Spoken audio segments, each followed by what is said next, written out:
Mi chiamo Francesca, coordino il CTA Natisone, mi piacciono i gatti.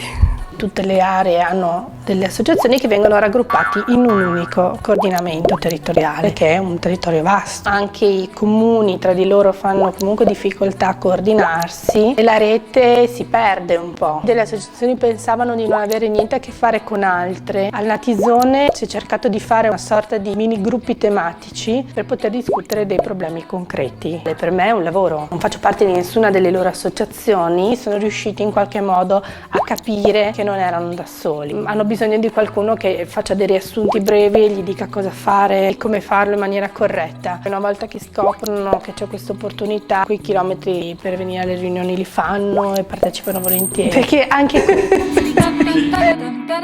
mi piace il confronto è vita.